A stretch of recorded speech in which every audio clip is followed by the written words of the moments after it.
Hey, what's up, guys? Jacob Barnhill with the Barnhill Team at eXp Realty here again to talk to you guys about things you should know in preparation to help you sell, when you're selling, all things when you guys are going to sell a property, right? Many of you guys have sold properties multiple times. Many times, many of you have this be your first time, right? Selling a property. Either way, there's going to be some things in these upcoming videos that you're going to hear you've never heard before, and light bulbs are going to start going off, and you're going to say, man, maybe we ought to really be careful about the agent that we hire. Okay. Now, a couple things that I want to tell you guys how important it is when we train agents on the team. The number one thing that agents when I talk to them and they encounter some of our training or they've been on our team is Jacob taught me how to ask really good questions, right? And we talk about questions all the time.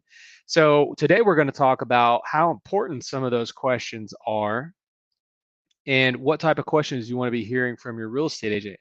And of course, we want to hear the agent asking questions about our dreams, our goals, our desires, and really going into all of that so we know, that we know as a consumer, you know that that agent knows what it is that you're trying to accomplish.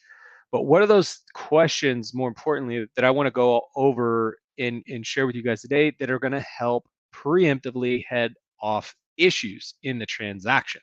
We're going to talk about some of those. So, one example is we have sometimes ran across people that have had extra liens on their property, right? So that might not be you, or you might have just remembered now that I mentioned that oh, that is me. And what could extra liens be on the property? Why would those be there?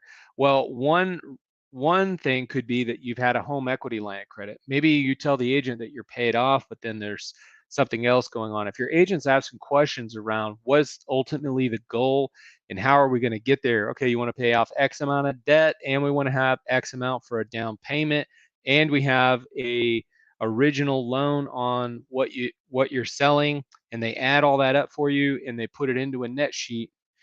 And if we didn't ask the question, hey, is there anything else, any time that you've maybe not paid a contractor, could there be a lien against this property for work that was done and potentially unpaid? Maybe you had a disgruntled contractor, there was a disagreement about something that had been done on the property.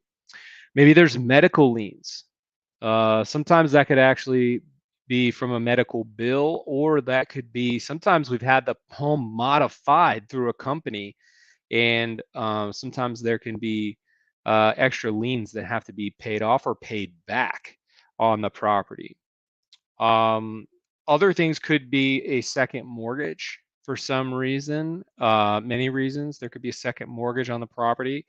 There could be a home equity line of credit. You've been using your house like a credit card, maybe do some upgrades, maybe do, I don't know, you've been doing some different things.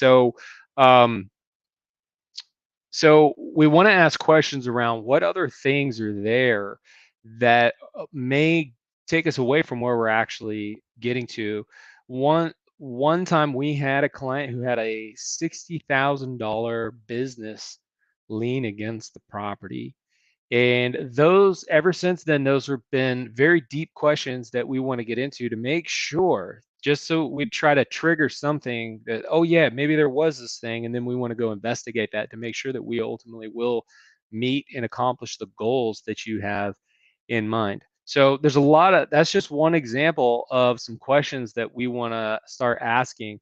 We've already talked about pre-inspections and asking some questions around those things, and a lot of what it takes to get a home to sell for up to 18% more than the methods of traditional real estate agents is asking these kinds of questions to see what's the client open to, and then does some of this stuff actually fit for what they're trying to do, what they want to do, what the situation has there. So a true expert and professional is going to be able to ask great questions. And I always explain it as you don't want the doctor that is going to slap you with a bottle of pills just because you have pain, right? Not that selling has to be painful. It can be, right? But if we want to sell, we just don't want the typical approach of putting it in the MLS, putting a sign in the yard, and they get down on their hands and knees and are just praying that it sells, right? There's a lot of things that go into this. So preemptive questions are really important. Other things that we're going to be going over in the future, we're going to be talking about net sheets. We're going to give you guys examples of prices. We're going to give you different options that you're able to sell and why certain ones might fit or not. Other things that we'll do going through the pre-consultation. So those are pre-qualifying questions so that we're coming out prepared. What we actually go over at the house, what it looks like when you're working with our team. I'm going to go through all of that stuff so that you guys start to get an idea and are more prepared. If you're watching these videos, maybe you're a little ways out from selling, you guys can start preparing in your mind some things to be thinking about, and you're on the same page with us. And if anybody has any comments on anything we're going over, you guys have other questions, there's topics that you guys want to go over, hit them in the comments section below. Like and subscribe this video. And of course, if you guys do need help, feel free to reach out to us. So today we talked about a few preemptive questions, and I hope it was of value to you guys. I'll see you guys on the next video. Stay savvy out there, homeowners.